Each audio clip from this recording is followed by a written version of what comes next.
Hey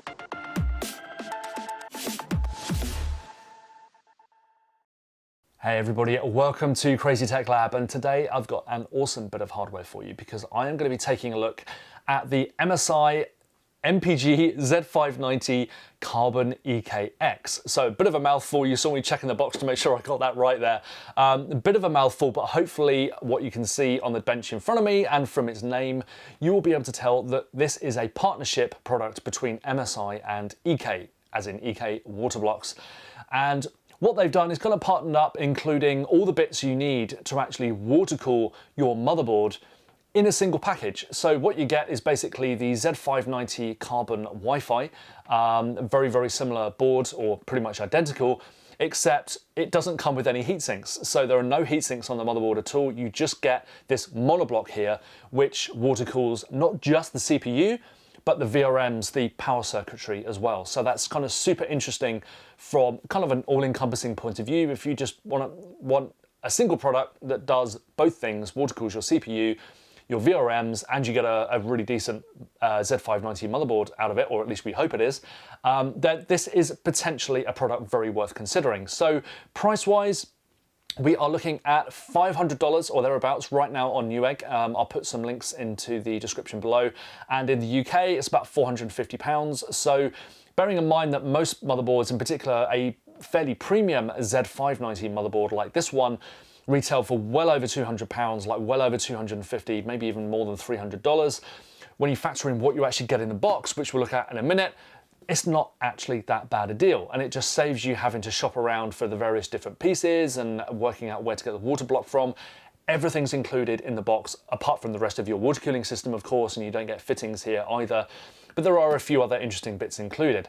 So, but obviously VRMs, just as important as your CPU in keeping them cool, because if you let them overheat, then your CPU will throttle, and even at stock speed, if you're talking about the Core i9 11900K or something like that. And that is precisely the CPU that we will be using today. We will be checking out those VRM temperatures and CPU temperature at stock speed and overclocked as well. So super, super interesting in terms of a high-end Intel water-cooled setup here today, and I'd like to thank MSI and EK Waterblocks for shipping it over to me, and hopefully I'll be able to do it justice today, and we'll build it into a PC as well, just to show it off and see how it goes. And of course, we'll be reviewing all the other parts of the motherboard as well, because this is just as much a motherboard review as it is a water block review. So stick around and we will check it out. Before then though, don't forget to subscribe to my channel. It means a hell of a lot to have your support, and just means I can continue doing videos like this. And if you do subscribe, don't forget to turn on notifications so you are notified when I do upload a new video. And also like this video as well if you find it informative. And the last thing I need to mention before we crack on is I apologise that there's been virtually no content for the last couple of weeks.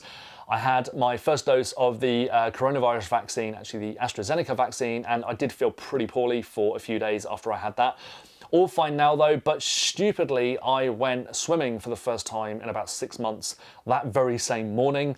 And I managed to tweak a muscle in my back, which has been extremely painful, and for a while I couldn't even lift my phone, never mind get out of bed and actually do some work. So I apologise that I'm super, super behind with a lot of the content that I promised. So I am getting there, just a bit behind, so you'll just have to bear with me on that. I've got so much cool stuff to bring you as well, loads more water cooling features and reviews. I've got some modding content and also some great hardware to look at for all you small form factor fans as well. So do chuck me a like and subscribe and turn on those notifications so you are notified when I do upload those new videos. So without further ado, I'd like to say thank you to MSI and EK Waterblocks for sending this amazing product over, and let's take a look. Okay, so we're just going to talk through the various bits and bobs that you get in the box, and of course you get the great looking MSI motherboard in the box. Obviously you want the motherboard, and as you can see out of the box there are no heat sinks or anything like that fitted to the motherboard. The previous version of this board, the Z490 model, now that did have heat sinks and stuff in the box, but you don't get those here, so this board can only be water cooled pretty much. You do not want to use this motherboard without those heat sinks on, because the power circuitry will overheat very quickly. So You can see here the areas of contact basically running along the side there and down the side here, as well as the CPU, of course, and we'll have an 11900K in there for the testing later on. And moving on to the water block. Now, it didn't actually come with these fittings. I'm just showing you where the inlet and outlet is, because sometimes it can be a bit tricky to see that on the video. So it doesn't really matter, inlet or outlet. I don't think it matters too much, but obviously if you can get the inlet to be kind of right over where the CPU is, you might get slightly better cooling.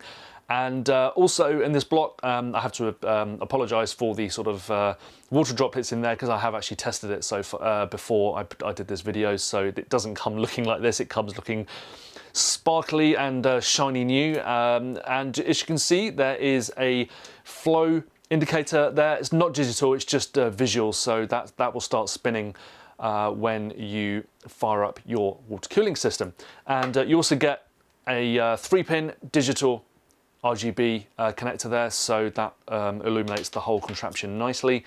And as you can see, the coolant flow basically goes all the way around the water block. So if we just flip this over, you can see the 2 points of contact for the VRMs, the power circuitry there.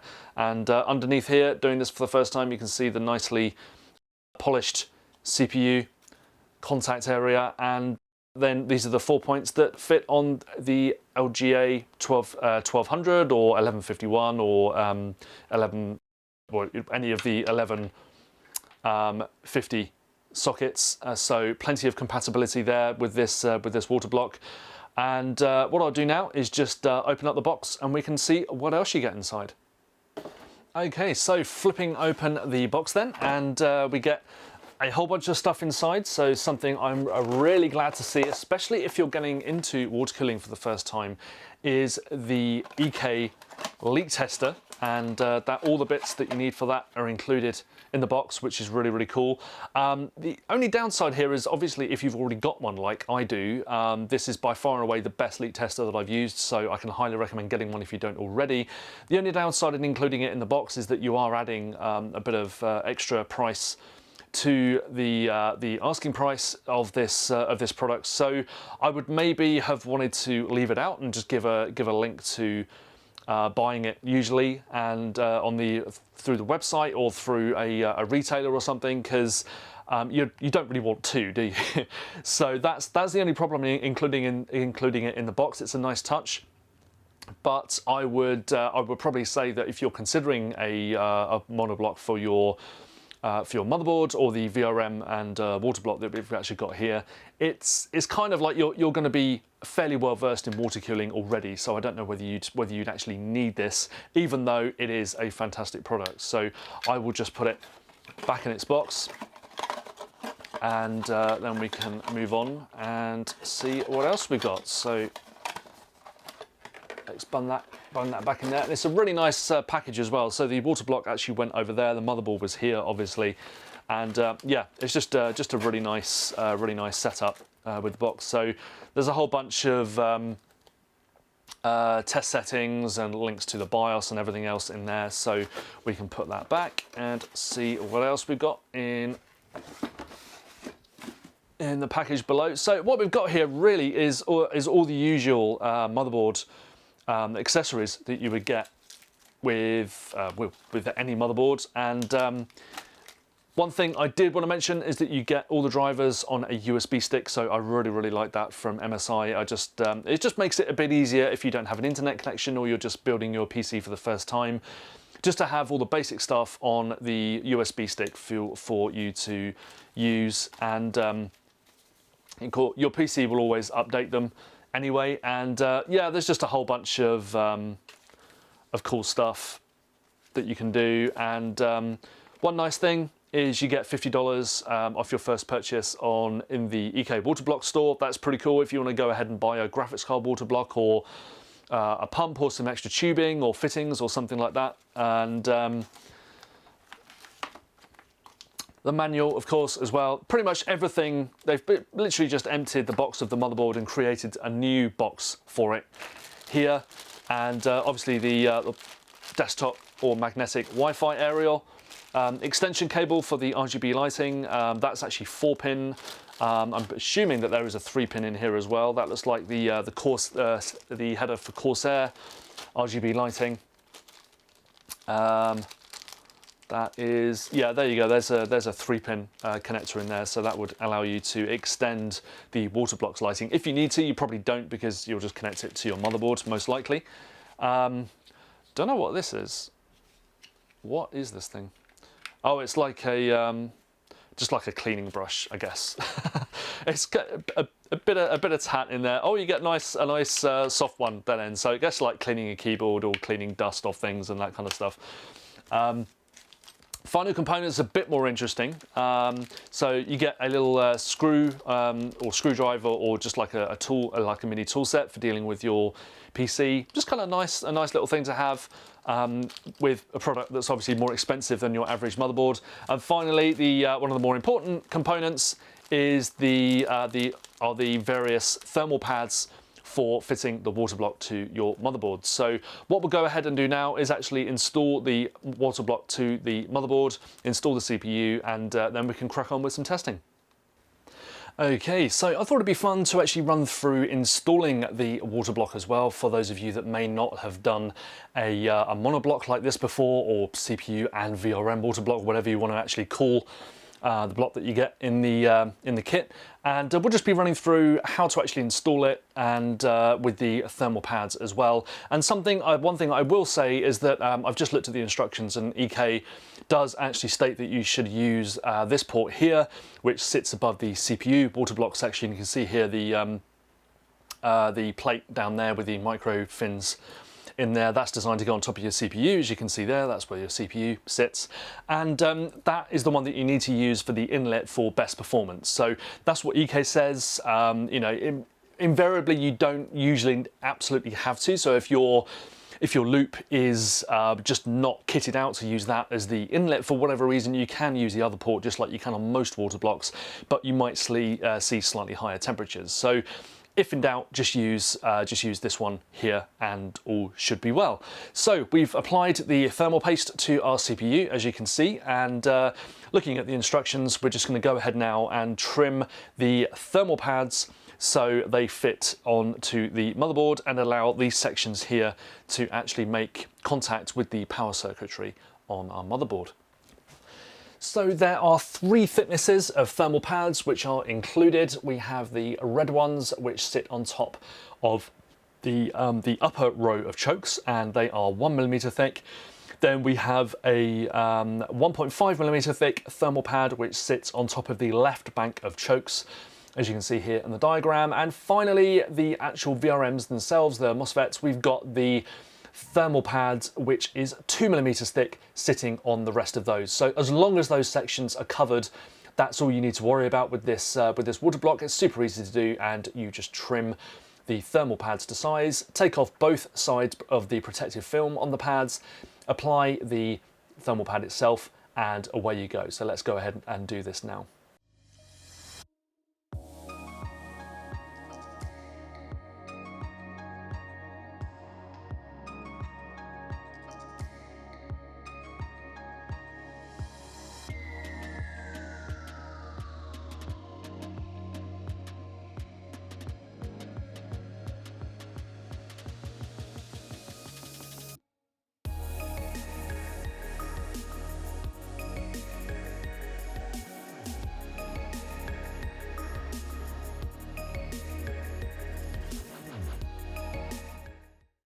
Okay, so what you want to try and do is just line up these 2 screw holes with the socket holes on the far side near the RAM modules, and just line those up so you can hopefully just rest the water block straight down without kind of moving it around too much and spreading the thermal paste all over the place. So we're just going to do that now. So just lowering it down, and you kind of want to see the left side of the water block sit all the way over, and yeah, we're nearly there. Proving to be quite fiddly, but there we go. So that's pretty much in place, and what we need to do now is just flip the board over and secure it from underneath. Okay, so what I can suggest that you do first is to basically put the water block onto the motherboard, obviously, and then flip the whole thing upside down and just lay it on a small cardboard box or something like I've done here. This means that the water block is still supported, it's still lining up with those holes, but you don't need to worry about holding it on the motherboard, and that allows you to secure the screws from the rear side like I'm just about to do. So we've got those holes pretty much aligned. We'll need to do some fine adjusting once we've got all our pieces together. So you will need to use 4 small plastic washers and the 4 larger screws in the kit, and I will just put those on top of here at the moment just so we know where they are. And so we're just going to do a final lineup of those holes, and there we go, they're all lined up now because we've already done that. Just a few millimeters of fine tuning on the adjustment there, so we'll just do these just a couple of turns each for now, just to get them into the water block so it doesn't move around and spread our thermal paste all over the place. That's it, that one's in. And as well as these larger screws, we've also got the smaller VRM screws to deal with as well, because obviously you want a decent amount of pressure on all of the screws that we're dealing with here. So what I'll just do now is use the included Allen key to just go around and tighten these. And if you go around diagonally like I'm doing now, it will just mean that everything is kind of tightened up evenly like you would do with a normal CPU cooler or water block. And it just helps to spread the thermal paste evenly as well for a good mount. So just going around diagonally, gradually tightening, and we're getting some a good deal of resistance now. And what I do is just switch to the long way just to give it a final tweak. Actually, diagonally is that way, isn't it? So we're pretty much done here, I think, on those. They're all nice and tight. So you don't want to do them too tight, because otherwise you can start to bow things and strip threads. So just do it until you feel a good deal of resistance against your fingers. So that's the outer ones done. So we've got a few VRM screws to deal with here, and these are pretty much the same, just on a smaller scale. You've got some very, very small PVC washers, along with some teeny tiny screws, and these are actually crosshead screws. So what I'll do is just plonk them into all the threads, and then we will be able to tighten those up with the screwdriver. Screwdriver not included, unfortunately, but it is in, with the water block. If you buy the water block separately, it's not included, but it is included with the kit, although that's not near me at the moment, so I'm just going to go and grab another one, screwdriver in hand, and now we can just tighten up these screws. And again, don't tighten them fully on each one. Just go around and just do them a few turns so it bites, and then just go back over them and fully tighten each one. They're pretty short screws, so you don't need to you don't need to turn them that many times until they lock. So again, it just helps to apply even pressure over the VRMs, and yeah, that is all done. So we are fully secured, and water block is installed, and we're ready to go and do some testing.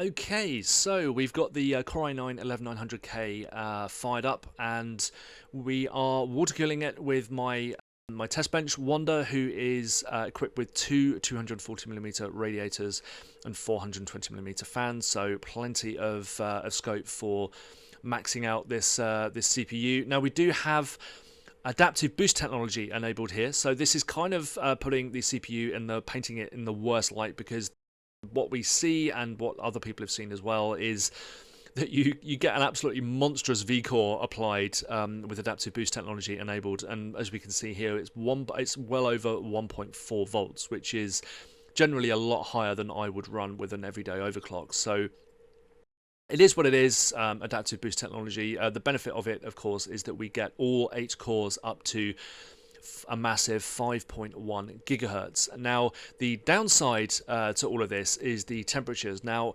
if I bring core temp along here, we get it's actually spiked up to 94 degrees. It's actually backed off a little bit now. Now, bear in mind, this is with Prime 95 small FFT test running.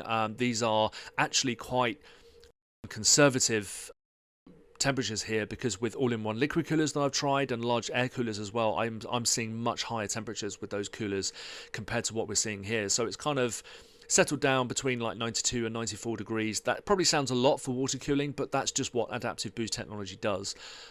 You're seeing, you know, all 8 cores at 5.1 gigahertz and a massive V core as well. If you run it at stock speed, these temperatures fall back to like the mid 70s, which is kind of what you'd expect for a custom loop with this CPU. And again, much better performing than the all-in-one liquid coolers and high-end air coolers that I've tested on this CPU so far. And I should also mention that cores 3 and 5 here that I mentioned, they do tend to spike on this CPU as well, which is a bit of a shame, because the another Core i9 11900K I had in did actually run a bit cooler, or at least more even. And if you look at the average temperature here, it's more akin to like 85 degrees. We've got one core dipping down all the way down to like 77. So it's probably the average temperature you want to be focusing on here, which again is around the mid 80s. So pretty good performance then from the water block. You might see slightly better performance with a dedicated water block. And I'm using quick release fittings on this build as well, so that will affect the flow rate to some extent. It's still pretty high though, but it just means that it's easier for me to test stuff. So the main reason we are here though is to look at the VRM temperatures. So if I just scroll down in hardware info to find the section for the motherboard, here we go. And if we look down here, you've got the MOSFET temperature. And we're looking at a peak temperature so far after what is over a quarter of an hour now with Prime 95 running in the background. We've got a peak temperature of 50 degrees C. So even without adaptive boost technology enabled, I've seen temperatures on most Z590 motherboards between 55 and 60 degrees C. So the fact that we're topping out just ticked over here to 50.5 with adaptive boost technology enabled and a whole lot more heat going through the motherboard, that's a pretty good result here for the Carbon EKX. So it's much cooler than the other Z590 motherboards that I've seen, and I would imagine that these temperatures would be, you know, well down into the 40s if we disabled adaptive boost technology. So overall then, a pretty good result. Overall, it's cooler with the CPU. Even though the CPU with adaptive boost technology does still reach some pretty high temperatures, they're still cooler than the all-in-one liquid coolers that I've tried. And the VRM temperatures, even after like quarter of an hour, they're sort of settling down between about 50.5 and 51.5 degrees C, which is a good 5 to 10 degrees cooler than the heat sinks, even with those results being without adaptive boost technology. So I'd expect the difference to be maybe 10 or 15 degrees C with adaptive boost technology disabled here. So a great result for the motherboard. Okay, so what do we make of the MSI MPG Z590 Carbon EKX then? Well, I think what we've got here is kind of an interesting proposition, because it's not as kind of crazy high-end integrated and unique as some of the really crazy motherboards that we've seen out there that retail for like $1,000 or more, where the water cooling is a bit more integrated on the motherboard. That's not really what this kit is about. What you've got here is essentially an off-the-shelf water block that, with a few tweaks, can probably fit on most MSI motherboards. I don't recommend that because this one is specific to this motherboard. It will only fit out of the box, but they all use a very similar design, and they cost about the same, and they look very similar as well, with the RGB lighting and a similar loop going around inside that water cools your CPU and VRMs. Now, the CPU and VRM temperature is very good. They're much cooler than the all-in-one liquid coolers that I've used, and obviously the VRMs were way cooler than any motherboard, any Z590 motherboard that I've tested so far. And even with adaptive boost technology enabled, which sees all cores rise up to 5.1 gigahertz, we're still looking at much, much lower temperatures than every other board that I've tested so far. So performance terms, it's definitely a win. Now, I mentioned that this isn't kind of particularly high-end. We're not looking at a $1,000 price tag because the water block it fits much, much easier, and there hasn't had to have been as much R&D time put into it.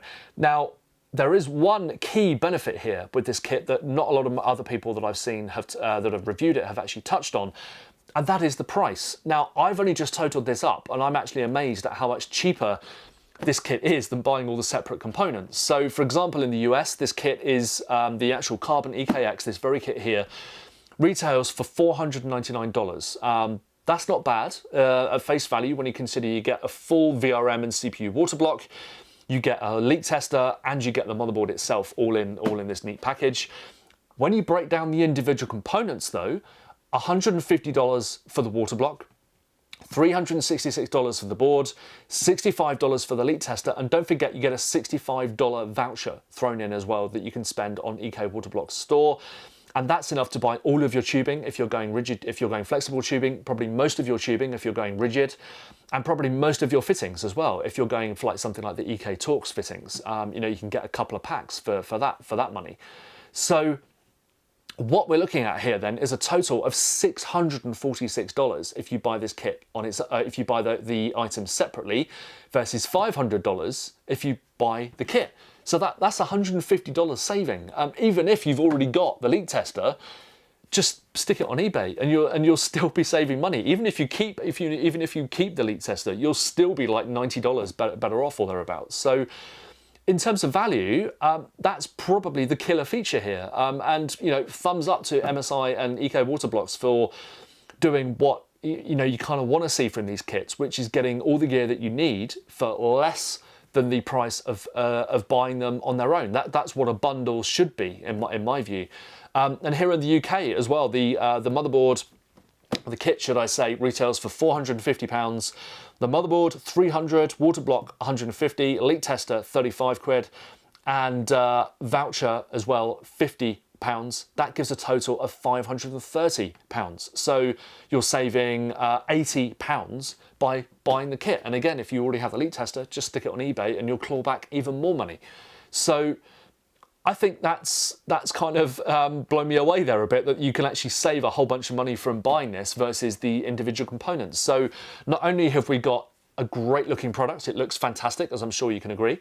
We've got a great performing product. We've got something that is on par, if not better, than most all-in-one liquid coolers out there when fitted to a custom water cooling loop. And you've got fantastically low VRM temperatures as well, but you're also gonna be saving a shed load of money compared to buying all the separate components. And in fact, the money that you're saving plus the voucher, you're going to be getting, you'll be able to buy like a GPU water block or all your fittings and tubing, for example. So from that point of view, I really, really like it. No, it's not as kind of super high-end and custom and expensive as some of the integrated solutions that you've got out there, but you're saving a whole bunch of money. And for someone that's just getting into water cooling, or someone that's looking to use one of these kind of monoblock designs for the first time, I think it's fantastic. So well done to EK Waterblocks and MSI for collaborating and coming up with this fantastic deal. You can see links to it in the description below, as well as all my other testing gear and some other bits. And don't forget to subscribe to my channel if you've liked this video. Like this video as well, and don't forget to turn on those notifications, because I've got some great new videos coming up as well. So thanks for watching, and I'll see you soon.